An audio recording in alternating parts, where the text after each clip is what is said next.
Are you looking for some frugal hacks to save money this year? In this video, I'm going to be sharing 7 frugal hacks that you can leverage to save some cash. So if you're interested, stay tuned.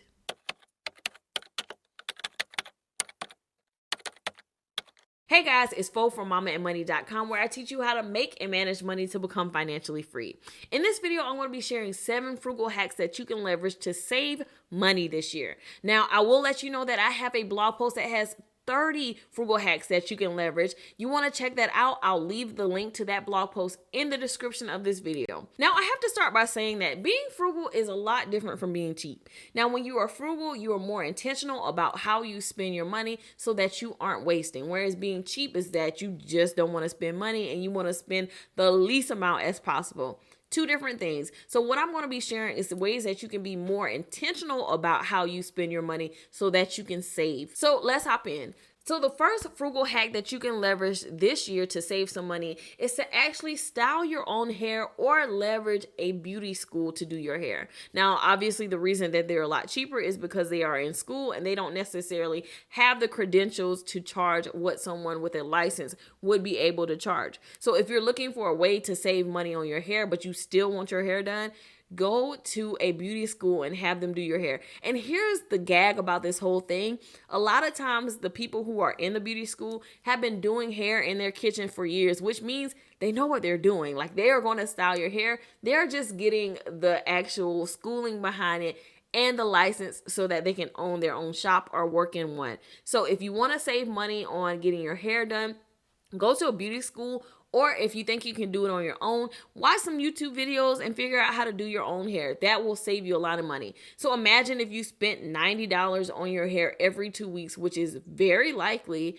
you would be saving at least $2,000 a year, which is a lot of money. So those are some hacks that you can leverage.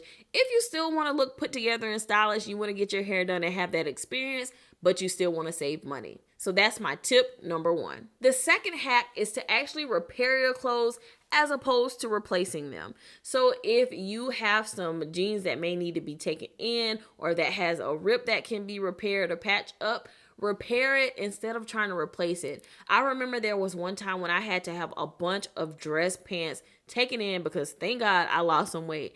It was cheaper for me to have someone alter them as opposed to going to the store and trying to buy a whole new closet full of dress pants. So if you're in that situation or you have a situation where the item can be repaired or altered, I guarantee you it'll be a lot cheaper to get it repaired as opposed to actually replacing it. So think about some things in your closet that you can repair as opposed to replace. This doesn't have to just be clothes. It can be shoes as well. This is definitely something that I leverage for my shoes. Instead of buying a whole new pair of heels, I'll just go to the cobbler and have the heel taps replaced. And sometimes I will have something done to the sole of the shoes as well. So this is a great way that you can save money and one frugal hack that I definitely recommend. The third frugal hack that you can leverage is to declutter. A lot of times we have things in our home that we are not using anymore. Not only does clutter just fill up your home and make it look junky, but it also fills up your mind. So there are some studies that show that clutter has an impact on your mental health, your ability to be productive, and to not be stressed. So not only will it make your house look better, but it will allow you to function a whole lot better. So when you declutter, you will also find items that you can then sell. So you may be able to actually have a garage sale based on the things that you're able to find when you're decluttering. So take some time, go through your home and actually declutter, find things that you can resell so that you can make some extra cash. The fourth frugal hack is to actually turn off your appliances at night. Now, I don't mean turning off your freezer, refrigerator, or anything like that, but small items that you may have on throughout the night that you don't think are taking up energy are actually taking up energy. So maybe you like to charge your phone at night, which is something that I do. Consider charging it before you go to bed so that you aren't running that charger all night, because that is a very long time to have an appliance or some kind of device plugged up. So figure out what can be unplugged at night so that you aren't using unnecessary energy, which can help lower your utility bill. The fifth frugal hack is to actually negotiate your bills. So a lot of times we take everything for what it is, not realizing that pretty much everything is negotiable. So this comes to things like your phone bill. Perhaps you still have cable. You can negotiate your cable bill. Think about the bills that you have and negotiate those bills down. So this is something that I actually did when I had cable way back when. I negotiated my cable and my phone package so that I had an introductory rate for the longest time. It got to the point where they actually sent me a letter and like, okay, you've had the introductory rate for a long time now. We got to cut you off.